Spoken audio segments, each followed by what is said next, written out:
Boa noite a todos. Nós estamos aqui a mais um ciclo reflexivo do Coletivo Gerações Espíritas pelo Bem Comum. E hoje a gente vai conversar sobre um tema que é um tema muito importante para a nossa contemporaneidade, que são as questões ambientais. Nós vamos misturar aqui uma série de coisas, mas nós vamos partir de um texto, que é um texto escrito pelo Sinué Miguel, que é um companheiro dessa nova safra, digamos assim, do movimento progressista espírita brasileiro. E o texto chama-se Sem Revolução Não Há Salvação. Espiritismo, Emergência Climática e Colapso Socioambiental. Como a nossa metodologia não é só entrar no texto, dissecar o texto, a gente vai ter inclusive um dia, dia 23, que a gente vai conversar com o autor, né? Mas eu queria começar o nosso bate-papo hoje retomando o nosso encontro de quinta passada. Porque quinta passada a gente recebeu aqui o indígena dos povos Anassés, o Paulo, né? O Paulo Anassé. E o Marcelo e a Emanuele da escola. O Marcelo e a Emanuele que estiveram aqui.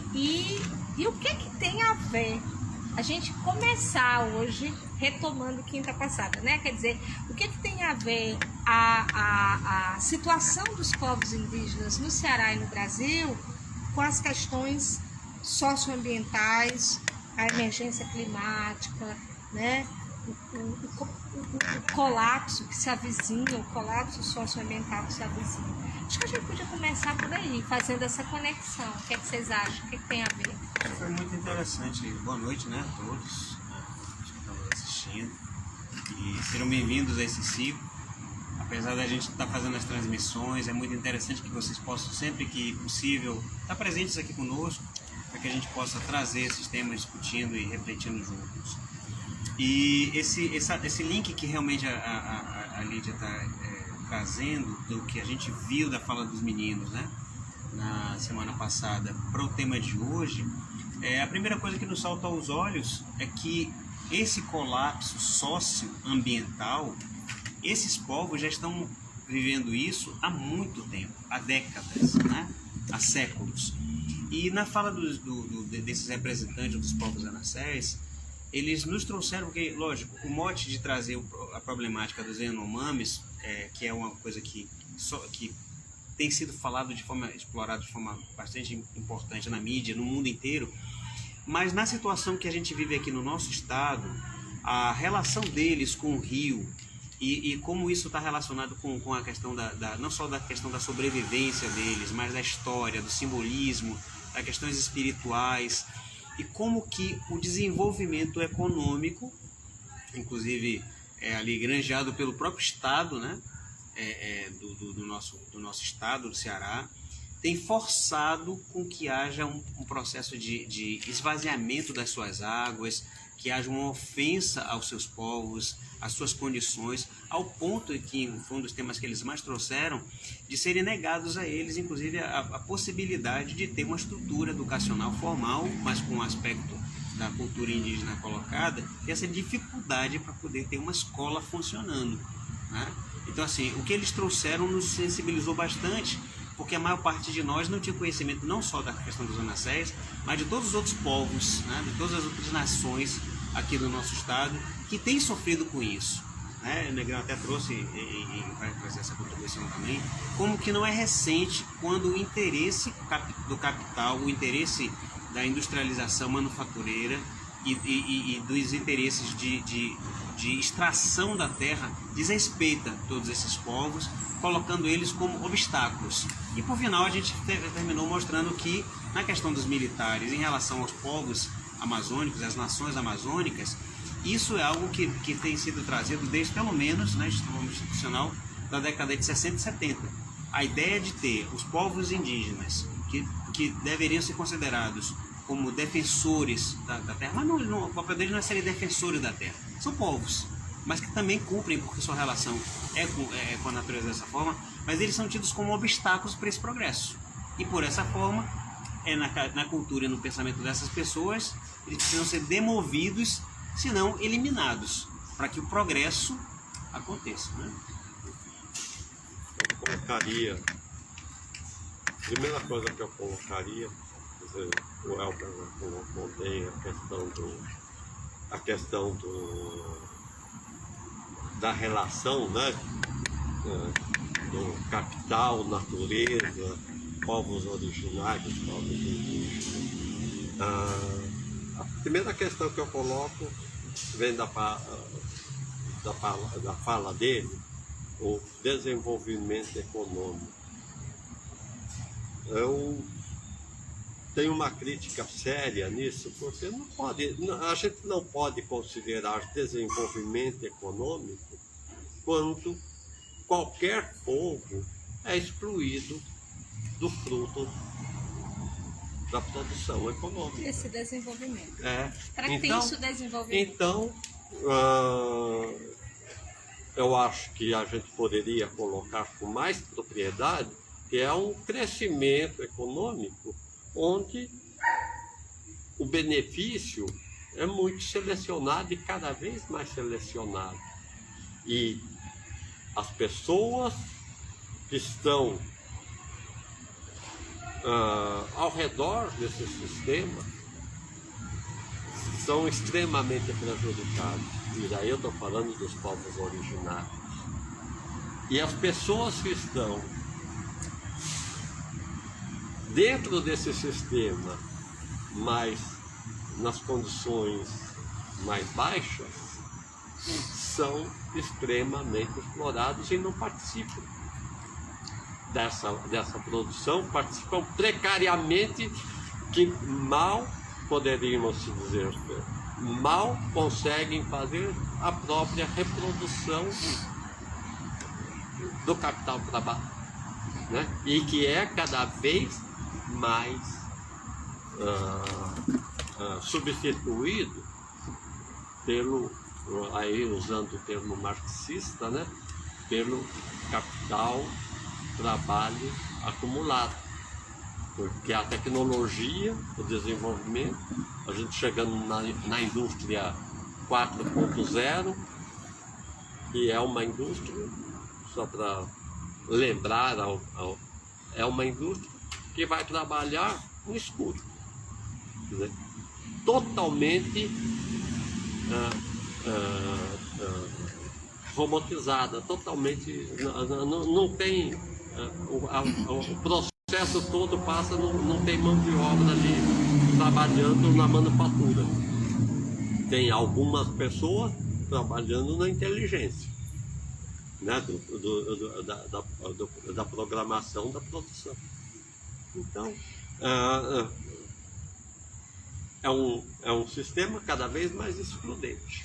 Negrão, mas o texto do Sinuê, ele é um texto, vamos tentar começar a costurar nesse diálogo aqui também com o nosso autor, né?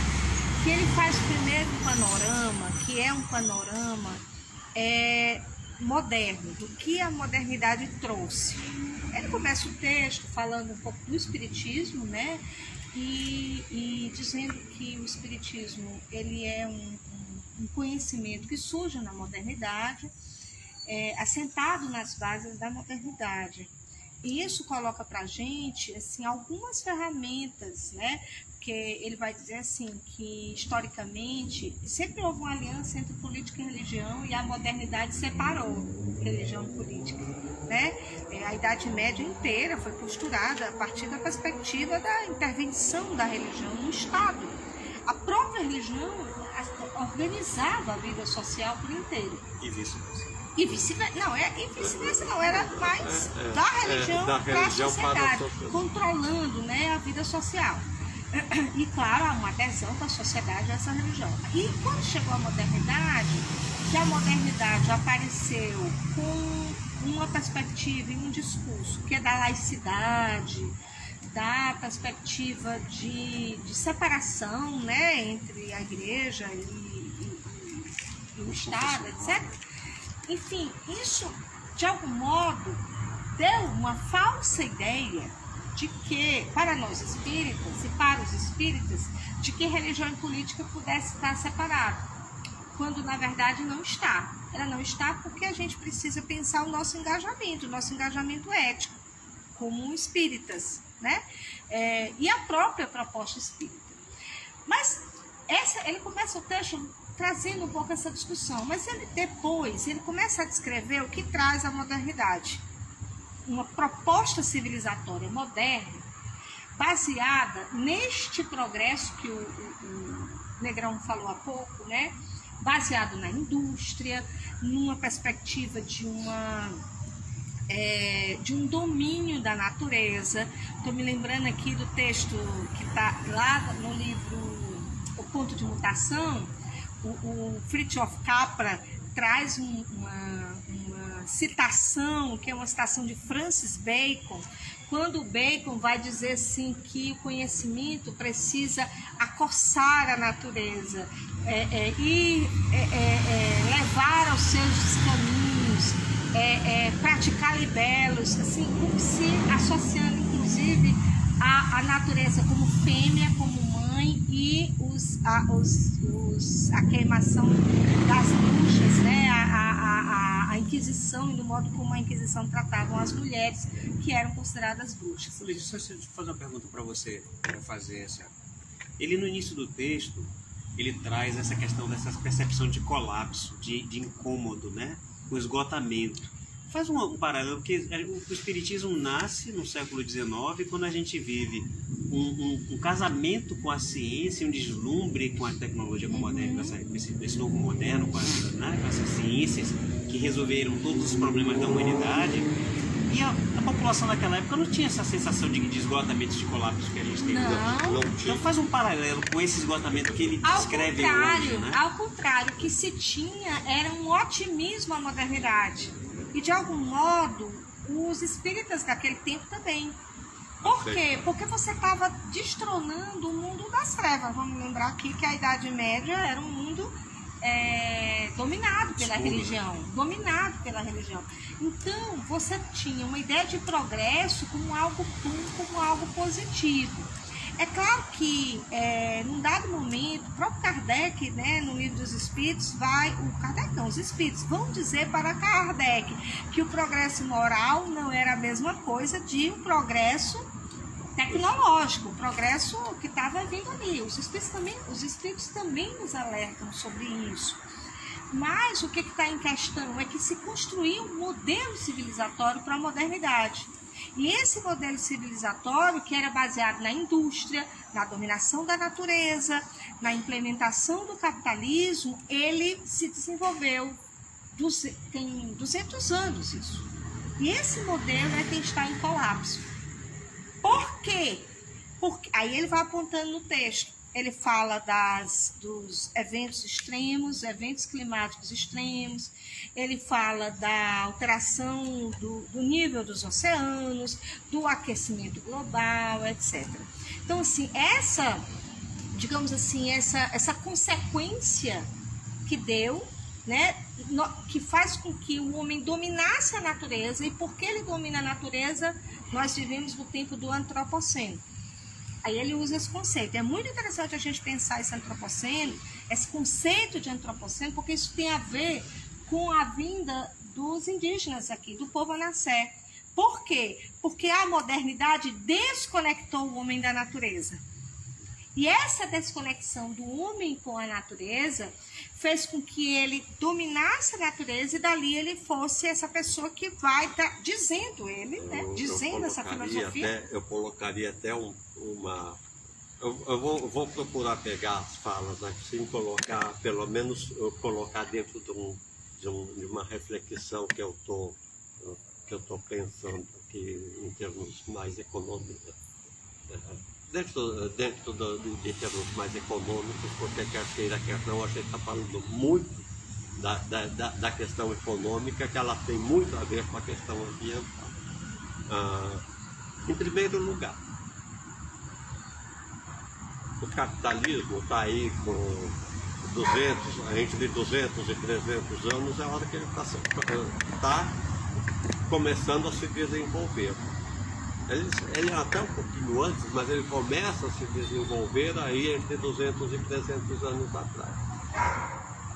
ele vem como uma resposta ao imobilismo que foi A Idade Média. a Idade Medieval.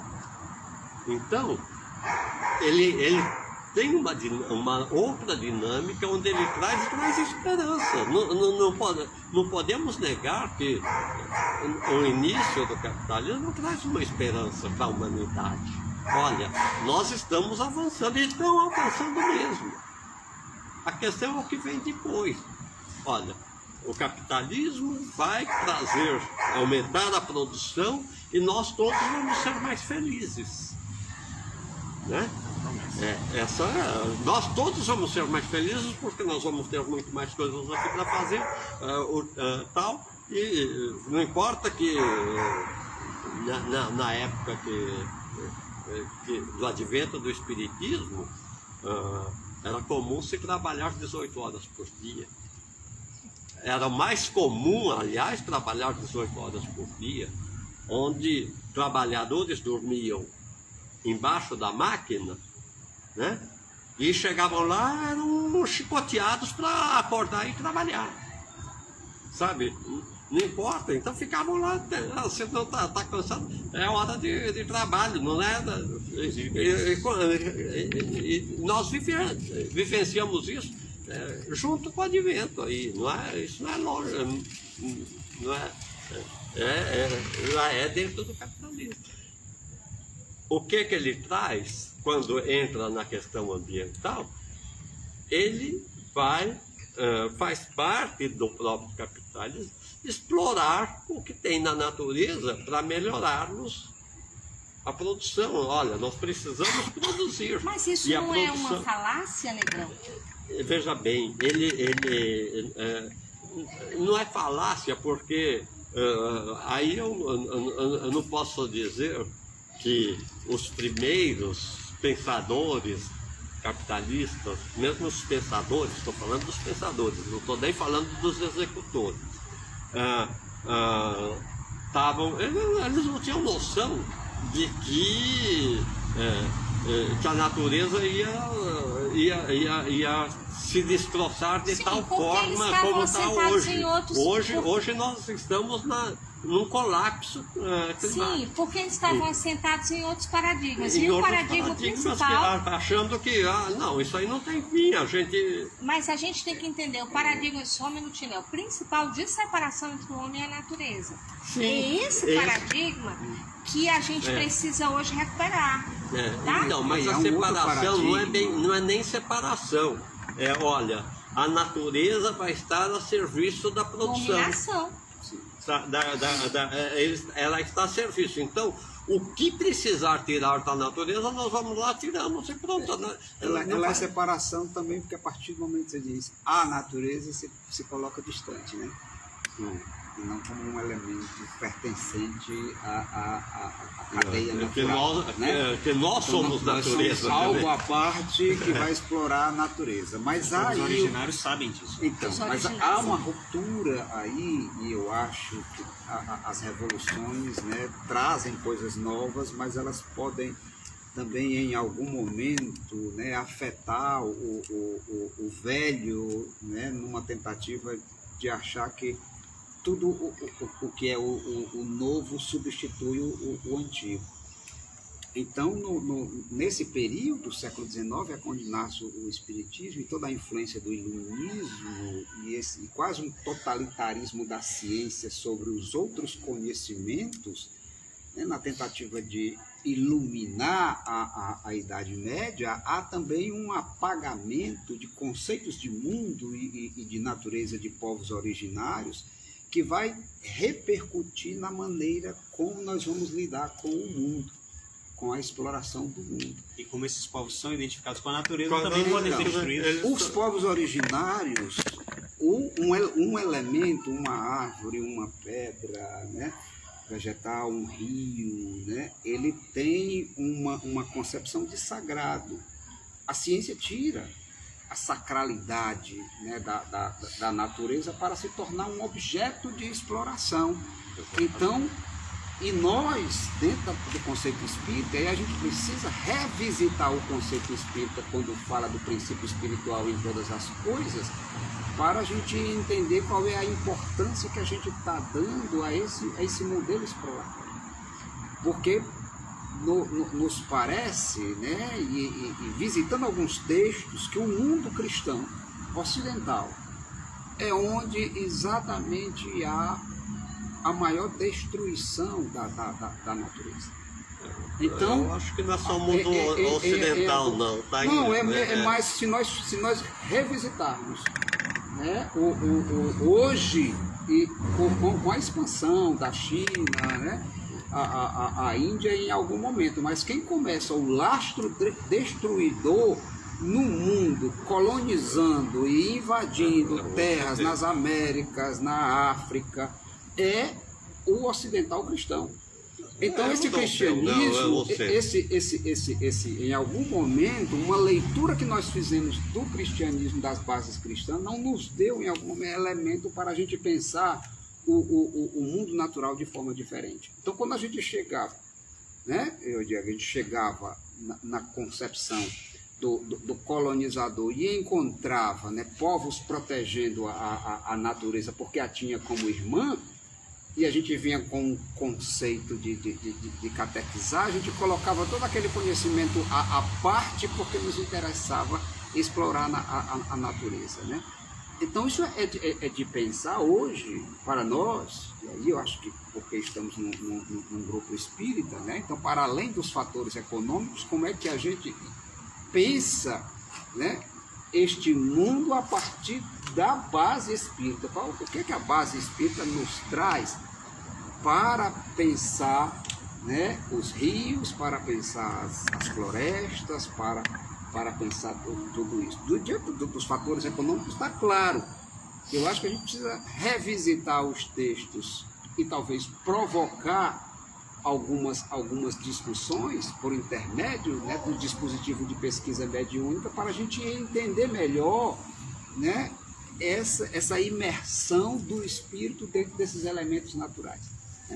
Eu só quero, só para nós nos situarmos, você coloca uma questão aí que é interessante, que faz, você fala dos povos europeus chegando na América. Você vê que aí é o início, nós estamos na época do mercantilismo, lembra-se daquela linha do tempo que a gente chega, que tem o mercantilismo? O que é o mercantilismo? Senão os primórdios do capitalismo. Entende? Aí começa a ter o comércio, então, mas por enquanto não tem produção em série, não tem nada, mas já tem, que é evidentemente que nada é de um momento para o outro começa, entende? Mas aí já começa a se formar e veja que nesse momento a gente já começa a criar os problemas ambientais. Sim.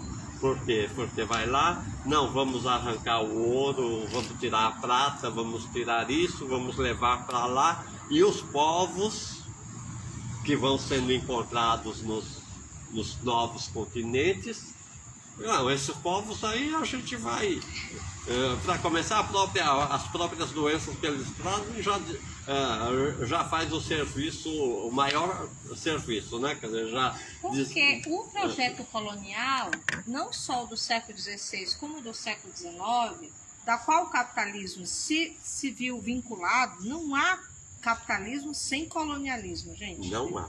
Isso é muito importante. A gente imperialismo e colonialismo. Exatamente, o imperialismo e o colonialismo. Por quê? Porque o capitalismo precisou invadir, dizimar, torturar, acabar com os recursos, usurpar os recursos de outros povos para trazer a riqueza para o colonizador e o colonizador se desenvolver. Então, assim, o que é importante que a gente entenda, e o texto nos coloca isso, é porque ele passa várias páginas do texto, assim, dizendo qual é o resultado do colapso. Ele é destruidor. ele é destruidor e devastador. Então o Sinué vai trazendo o texto dizendo. Aí eu me lembrei daquele ministro que estava respondendo ao bolsonarista, que disse assim, perdeu, mané, não tem? Houve um fato desse, né? Eu acho que a natureza olha para trás e diz, perdeu, mané, para nós. Perdeu, não dá. Vocês vão se aniquilar. Entendeu? Então, se o tempo do antropoceno está chegando ao fim. Por que o tempo do antropoceno está chegando ao fim? Porque a humanidade vai sucumbir se ela continuar assim. Entende? Então, assim, os efeitos dos problemas ambientais sobre a humanidade, algumas coisas nem volta tem mais. Deixa eu fazer uma pergunta, Lídia, para poder ligar. Ele é muito visível hoje. Deixa eu fazer uma pergunta, Lídia, assim, para poder ligar com essa questão do espiritismo, trazendo essa discussão, né? A gente viu que o modo operandi de você desacralizar para destruir e aquilo que estava relacionado com ele foi o que foi feito. Né? Você tira o simbólico do sagrado, tira o defensor, né? e aquele indivíduo que representa a defesa desse sagrado aplicado essa natureza, então intimamente associado, então Tira si próprio como uma natureza à parte. Tira do sagrado e destrói. A gente tem um exemplo, por exemplo, hoje na Índia, que o que é considerado sagrado ainda é preservado, ninguém toca com as vacas que andam no meio da rua, porque o sagrado a protege, aquela natureza é protegida por esse sagrado. E me aponte aí que fica na implicação do espiritismo. Será que, em relação ao ser humano, ele não está sendo tirado o que é dele sagrado e o protetor desse espaço sacro que é o corpo, que é a própria alma, o próprio espírito, não está sendo destituído para que o ser humano dessa forma seja explorado, como foi feito com a natureza, tirado do caminho para ser explorado e destruído, e aí leva essa reflexão, onde é que é do espiritismo, né? O capitalismo, ele faz isso coisificando as pessoas. Então, quando o capitalismo coisifica as pessoas, eu tiro também a essência espiritual delas. Eu torno elas máquina, eu torno elas um objeto, né? Insumo de produção. Por isso que eu acho que a espiritualidade não combina com o capitalismo. As espiritualidades, de modo geral, incluindo a nossa espiritualidade espírita. Por quê? Porque o capitalismo ele é destituidor do ser para colocar o ter e a dimensão material, ao corpo apenas, ou então assim, a efemeridade das coisas, o consumismo, etc. Então, eu acho que essa é uma questão importante para a gente pensar. Mas eu quero problematizar uma coisa aqui, talvez cortar a carne, se vocês tiverem coragem. É o seguinte, e quando algumas ideias vindas de narrativas espíritas, não estou falando do espiritismo como os espíritos e Kardec bem colocou, mas a gente sabe que algumas ideias têm suas origens e até em algumas obras básicas. Quando falam dos eventos climáticos como sendo parte da transição planetária, entendeu?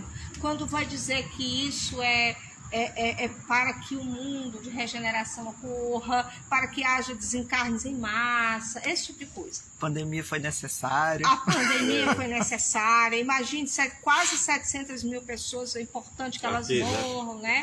Então, assim, não estou falando nem dos terremotos, porque a gente acabou de viver e o terremoto possivelmente não tenha realmente a ver com efeitos climáticos, até onde se sabe. Mas essa é uma narrativa para a gente confrontar de modo muito crítico. E eu quero citar uma coisa do texto que o Sinué faz na página 231, na parte final do texto, quando ele vai falar frente ao colapso, nosso despertar. É quando ele passa tantas páginas falando do colapso que a gente imagina que o fim do mundo chegou, que é aquilo que a gente vai chamar de hecatombe. A capa. Gente, ao vivo é um negócio, viu? A capa do livro aqui, do livro que a gente está lendo. O Sinué diz o seguinte: busquemos então a potência maior da concepção espírita da existência. Porque eu acho que a gente precisa trabalhar esse conceito de existência. Existência humana, existência espiritual, né?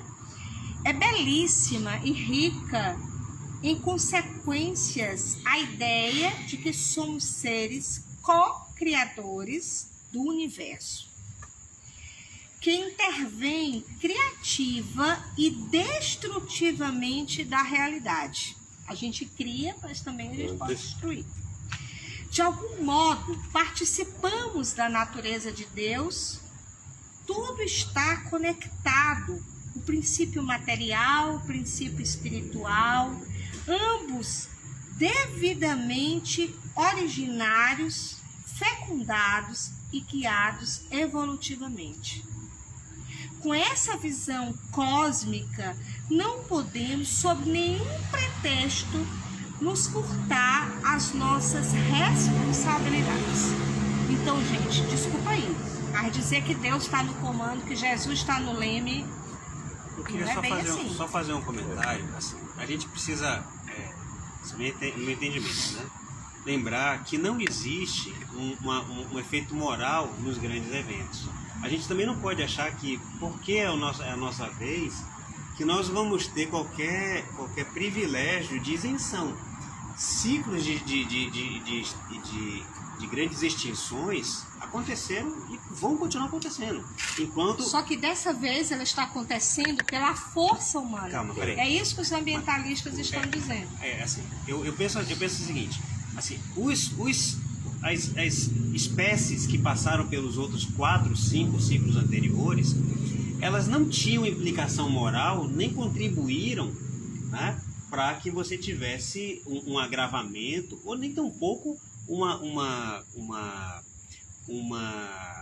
digamos assim, um arrefecimento dos processos. Eles se deram. Fosse por força exógena, como a chegada de um corpo maior, né, que chegou ali no Vale do Catã, com um meteoro, fosse, enfim, por alguma coisa. O máximo que a gente poderia pensar é que os grandes herbívoros da época pudessem ter produzido muitos gases e ter, né, acabado com a camada de ozônio na época deles. Né? Mas isso é uma condição que a gente está... Mas, veja, não há, nesses processos anteriores, não houve nenhuma condição de aplicação moral que pudesse ser feito um julgamento que aquilo era bom ou ruim. O processo. O que a gente precisa entender é que, de fato, né, nós hoje, nós não vamos causar os eventos de extinção em massa por si só. O que nós muitas vezes podemos fazer é piorar os efeitos, né, ou talvez antecipar as dores quando os processos. Porque, veja o que acontece. A diferença, o que acontece numa escala Richter na Tunísia, na Turquia, na Síria, no Líbano, e essa mesma escala quando acontece no Japão. Nenhum desses povos provocou o terremoto, mas a capacidade da engenharia e do pensamento faz com que o efeito nesses lugares seja diferente. Mas aí você está falando de catástrofe natural. Eu entendi a fala da Lídia para catástrofes causadas por nós homens, né? Tem essa diferença grande. Mas né? O que eu quero dizer assim, é que ela não existe não existe, né, para a questão da evolução do planeta Terra. A implicação do homem ela é fundamental, ela provoca, por exemplo, se você tem uma questão de um aumento de poucos graus centígrados na temperatura, você já faz um processo de mudança nas correntes marítimas. O processo de mudança nas correntes marítimas, você já compromete todo o ciclo de vida marinha, né? E você também tem com isso um processo de desequilíbrio atmosférico. Mas a gente já teve um processo na Terra, mais de um processo na Terra, em que todas as correntes marítimas cessaram. Os oceanos pararam de circular. E quando isso aconteceu, houve uma espécie de apodrecimento das águas. Então, assim, quem fez aquilo? Então, o fato da gente, ao invés de usar a nossa inteligência, a nossa capacidade, para diminuir os efeitos, né, dirimir as consequências, e talvez até passar pelos processos que a gente não possa evitar, de uma forma mais tranquila, o que a gente faz é o contrário. Mas acho que além disso, tem uma ideia de que a gente pode estar causando fenômenos que não fossem mais necessários. Sim. Então, porque eles já passaram. Numa fase de percurso histórico do planeta. Então a gente, amadurecimento do nosso planeta. comportamento pode levar a eventos climáticos similares que a gente talvez não precisasse mais passar. Então acho que além do agravamento a gente pode provocar novos eventos dos quais a gente não precisaria. E aí entra a lógica, né? Então, ou seja, em vez da gente aproveitar que a Terra se estabilizou dentro dessas revoluções geológicas e hoje oferece, né, uma condição de moradia mais harmônica, sem muitos cataclismas, sem muitos eventos gigantescos, nós poderemos estar fazendo o quê? Provocando eventos dos quais nós não teríamos mais necessidade. Ou seja, que a Terra já se estabilizou. Então a era glacial, né, as geleiras já fizeram esse processo. Então o que é que nós vamos criar? E nós não tínhamos, naquela época, deixa eu só concluir, aquela época uma superpopulação. E talvez as superpopulações foram exatamente se dando porque a Terra foi se ajustando e dando condições ideais para a moradia do homem, sobretudo. Então, quando a gente começa a intervir de forma equivocada, né, nós vamos talvez regredindo ou provocando estágios, né, de moradia não mais adequado para a espécie humana. O que eu estava me referindo, Léo, é só a questão da espiritualidade, quando eles falam, é nesse sentido que, assim, eu acho que quando eles colocaram isso, eles deslocaram dessa questão do julgamento moral dos efeitos. Por exemplo, a gente está vivendo um momento agora que a gente só pôde descobrir por causa dos terremotos que o centro, o núcleo da Terra, ele parou. Ele gira numa certa direção e isso implica, inclusive, na formação do campo magnético. E o centro da Terra parou. Como é que a gente descobriu que o centro da Terra parou? Porque quando a gente tem um terremoto, aconteceu um terremoto lá no Japão, a gente tem sensores sísmicos aqui na América que pegam essas ondas e fazem a leitura. E o núcleo da Terra parou, saiu agora na Nature, tem semana ou duas. E a expectativa é que ele comece a gerar no outro sentido. A gente não viveu no nosso tempo o efeito disso. A gente não sabe o que isso vai acontecer. Então, assim, isso não tem nada a ver com o fato que eu faço aqui na crosta. Entende? Então, assim, a gente assim, estabilizou, está tranquilo, não vai mais acontecer. Será? Não, este evento, mas aí você está vendo que são duas questões. Não, mas eu quero falar... evento que a gente não pode evitar é um. Causado pelo isso. E um evento que a gente pode. Agora, eu não tiraria a implicação moral. Por quê? Porque acho que a implicação moral é exatamente a base de intervenção e que implica o não exercício das potências divinas. Porque é como eu ajo no processo da exploração. Então, assim, quando eu ajo no processo da exploração, intervindo na natureza, sem considerar esse outro ser como ente, como os nossos povos originários trazem, e apenas como madeira, há uma concepção espiritual, moral envolta dentro disso. Então, quando o homem original diz que é meu irmão e não a madeira, porque para ele tem um espírito ali envolvido dentro do processo do qual ele dialoga e que ele pede permissão para o seu uso, e eu o desconsidero, né, e corto de qualquer jeito. Cortar envolve de qualquer jeito, envolve um exercício de sentimento. Então, se envolve um exercício de sentimento para um fim exploratório, né, tá implicado a condição moral da qual eu estou investido para aquele uso. Então, é qualquer coisa eu uso para um fim comercial. E às vezes usar para um fim comercial não é para um fim comercial de toda a humanidade. É para um fim comercial de um explorador específico, de um comerciante específico, de um enriquecimento mínimo e não de um modelo de bem-estar para o planeta. Então, toda a condição moral, espiritual, ética, né? Talvez falando ética, está implícito dentro desse processo.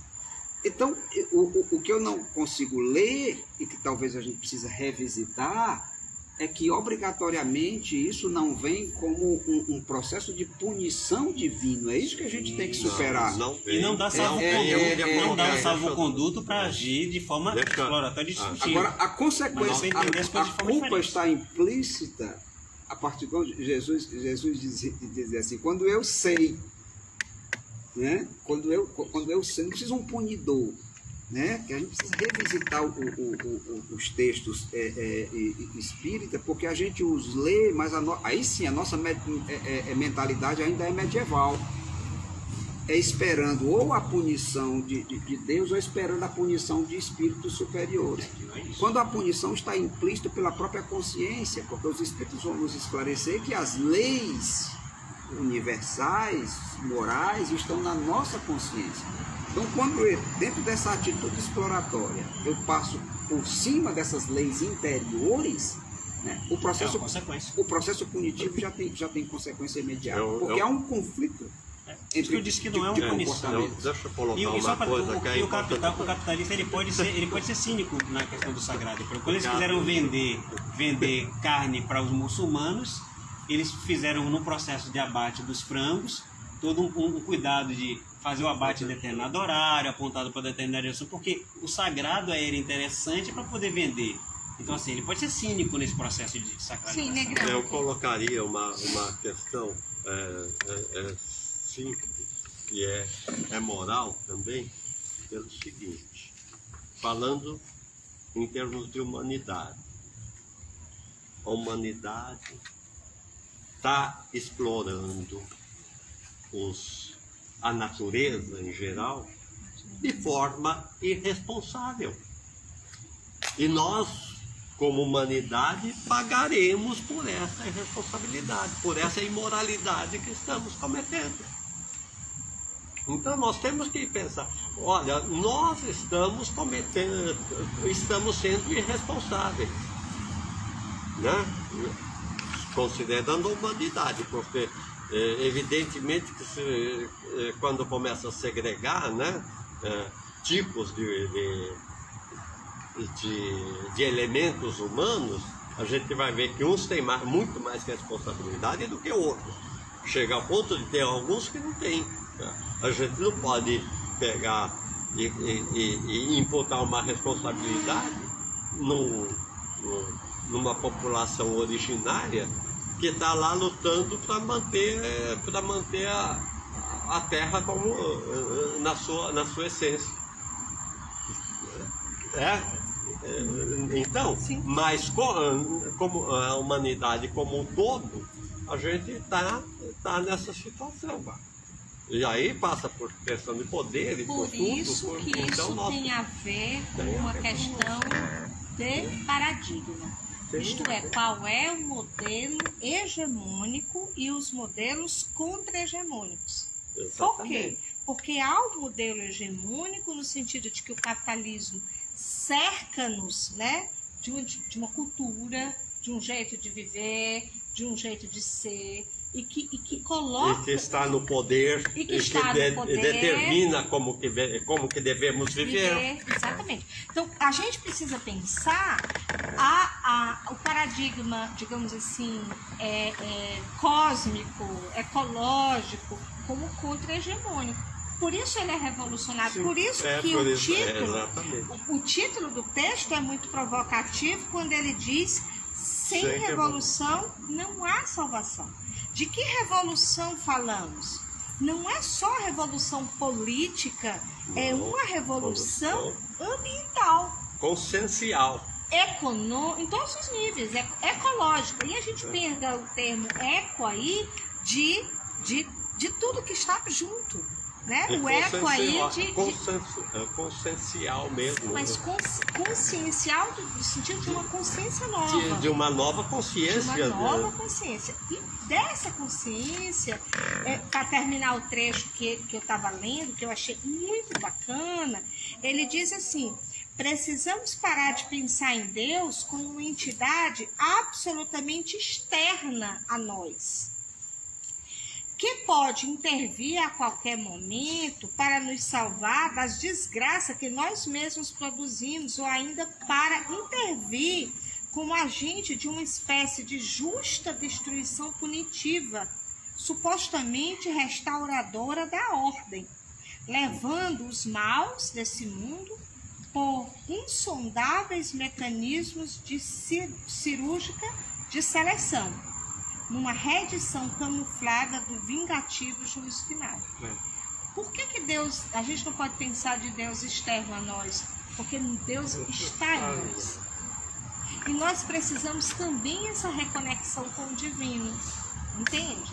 Assim, pensar que nós devemos agir em consonância com Deus, e não é externa a nós. Então, essa dimensão que é importante, que ela é, digamos assim, cósmica, porque o termo cósmico quer dizer isso, integrado. Deus, homem, natureza, completamente integrado.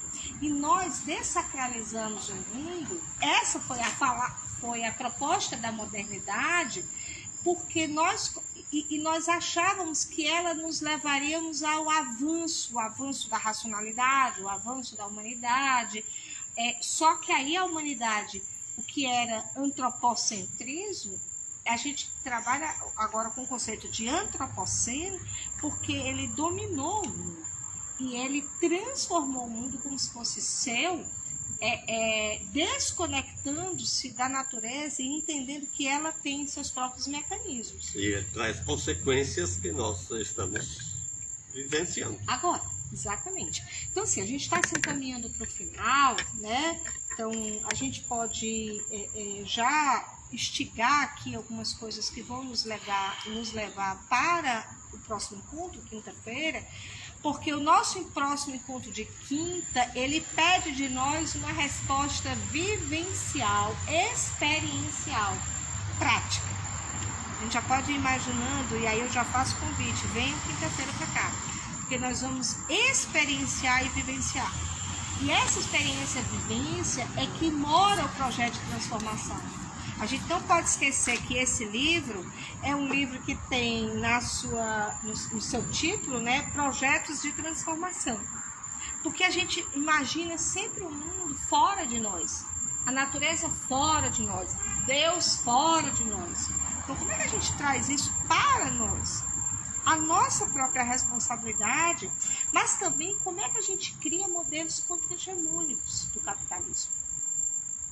E aí a gente tem várias saídas, né? Desde o ecossocialismo, que é um conceito, uma proposta de transformação interessante, a uma ideia, por exemplo, de mundo de regeneração, que traz o espiritismo, que a gente precisa talvez revisitar e pensar que o mundo novo é esse, né? Que esperança é essa que a gente pode acalentar para o final, para o novo tempo, digamos.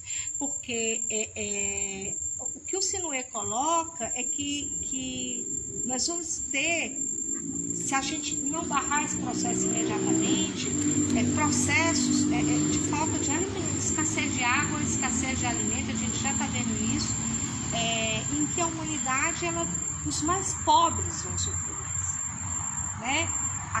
Não é à toa que os ricaços estão pensando em ir para a Lua e para Marte, deixar esse planeta, né, para que a gente fique. E aí eu pergunto, aqui é mesmo um mundo de provas e expiações? Ou a gente pode transformar esse mundo num mundo de bem-aventuranças, um mundo digno para a humanidade morar?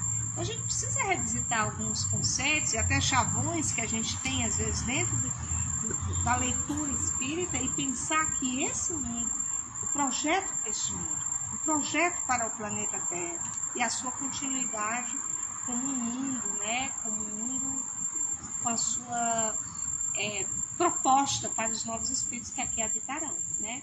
Então eu encerro aqui, mas se alguém quiser colocar alguma coisa para a gente fazer o nosso encerramento, fiquem à vontade. Palavras finais dos participantes da nossa roda.